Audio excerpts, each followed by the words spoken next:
Hello guys, good morning. So guys, আমি তো উঠে গিয়েছি সকাল সকাল, কোনো সকাল না, অ্যাকচুয়ালি 9টা বেজে, আমার 9টার দিকেই সকাল হয়। তো গাইজ দেখো, আমি ঘর এখন থেকে গুছিয়ে নিই, এখন গুছাবো। আজকে স্যাটারডে, তো চলো মা কি বানিয়েছি তোমাদেরকে দেখিয়ে দিই। আর গাইজ দেখো, আমার দিদিকে আমি দেখছি আমার পিম্পলস হচ্ছে, তো সব থেকে যাচ্ছে, তার জন্য পিম্পলস আসা কিন্তু একদম স্টার্ট হয়ে গেছে। তোমাদের সাথে কিরকম হয়, আমার সাথে কিন্তু এরকম হয়, কিছু একটা অপশন থেকে আমার পিম্পলস এসে যায়। তো তোমরা বলবে তো তোমাদের সাথে হয় নাকি। তো চলো মা কি বানিয়েছে। কি বানাচ্ছ আজকে মা? আজকে আমাদের শনিবার, আজকে আমাদের নিরামিষ, গুঁড়া আলুর দম, লাল শাক আর ভেজ ডাল। আজকে আমাদের মেনুতে এটাই থাকবে। এগুলো আমার একদম ভালো লাগে না গাইজ, কি সুন্দর করে দেখ, স্যাটারডেতে তরকারির কালারটা খেতে। দেখ কত সুন্দর হয়েছে। তো চলো, খেতে তো হবেই। গাইস, এখন আমি একদম রেডি অফিস যাওয়ার জন্য। আজকে অনেক দিন পর একটা কুর্তি পরে নিয়েছি আর উপরে সোয়েটার।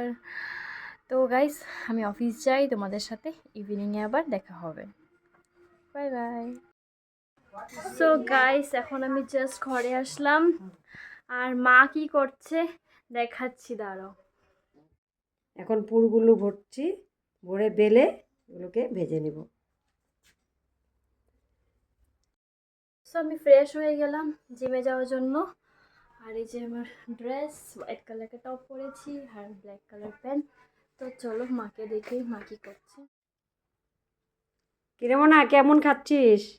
কড়াইশুটির কচুরি আর এক গুঁড়া আলুর দম। সে টেস্টি হয়েছে, আর এই যে একদম গ্রিন গ্রিন, সে টেস্টি হয়েছে।